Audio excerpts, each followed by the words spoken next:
When Emily opened the door that evening, she never imagined her entire life was about to change. The man standing on her porch smiled gently, a bouquet of slightly wilted flowers in one hand. But it wasn't his nervous smile or the faint scent of rain that made her freeze up. It was his whisper, soft yet trembling, "My kids are in the car." For a moment, she stood motionless, heart pounding. The date she'd nearly cancelled just became something she couldn't walk away from. Emily was 32, a single mom to 6-year-old Lily. Her life revolved around work, laundry, bedtime stories, and the occasional cry in the shower when things felt too heavy. Her friends often teased her about being too responsible, urging her to start dating again. After months of hesitation, she'd finally given in and downloaded a dating app. That's where she met Daniela, a quiet, kind-sounding man who seemed to understand her exhaustion without her having to explain it. They exchanged stories of spilled cereal, late-night fevers,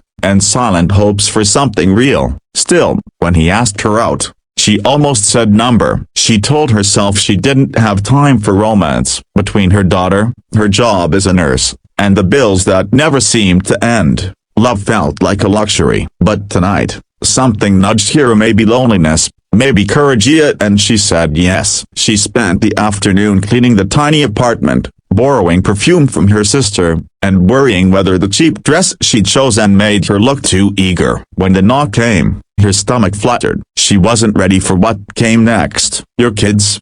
she repeated, blinking in surprise. Daniel's face softened. "Yeah," he said quietly. "I didn't want to mention it right away. I wasn't sure how you'd feel about it. Their mom and broken bar she left last year. I didn't want to leave them alone." His voice cracked a little, and in that moment, Emily saw something she hadn't expected. Not a man trying to impress her, but a father trying his best. She glanced past him, and through the window, she saw two small faces in the back seat of his car, a boy around 8, a girl about 5, watching curiously. Her heart ached. Without overthinking, she smiled softly and said, "Bring them in." Daniel looked startled. "Are you sure?"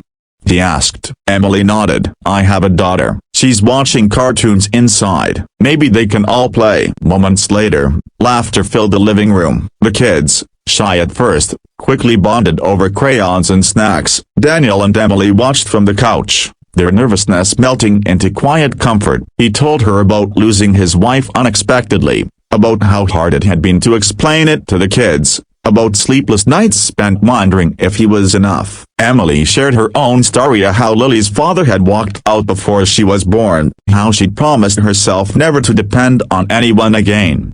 As they talked, there was no pretense, just two tired souls finding peace and shared understanding. Hours passed unnoticed. When Daniel got up to leave, Emily walked him to the door. The kids were asleep on the couch, their tiny heads resting on each other. Daniel looked at them and whispered, "I'm sorry. This wasn't how a first date should go." Emily smiled. "Maybe it's exactly how it should go," she said softly. "Real life doesn't wait for perfect moments." He chuckled, eyes glistening. "You're right. I just didn't expect someone like you to open the door. And I didn't expect someone like you to show up with your whole world in the car," she replied. Over the next few weeks, they started seeing each other often. It wasn't glamorous. There were no candlelit dinners or long drives. Most nights were spent in pajamas, sharing takeout while the kids played. They talked about dreams they'd bury, his wish to open a small garage, her hope to finish nursing school. They encouraged each other, reminded each other that broken people could still build something beautiful. One evening, months later, Daniel brought over a small gift for Lily, a handmade bracelet with her name carved into it. "For the bravest little girl I know," he said. Lily grinned, wrapping her arms around him. That night, when Emily tucked her daughter into bed, Lily whispered, "Mommy, I like him." He laughed like sunshine. Emily's throat tightened. She kissed her forehead. "Me too, baby," she whispered. But not everything was easy. There were days when Daniel's son, Ethan, withdrew, missing his mom. Days when Emily doubted if she could handle another heartbreak. There were awkward family dinners, sleepless nights, and the constant balancing act of two worlds colliding. But through it all, they chose to stay. Not because it was simple, but because it felt right. A year later, on a quiet Sunday morning, Daniel showed up at Emily's door again, up this time with a ring and trembling hands. "You opened this door once,"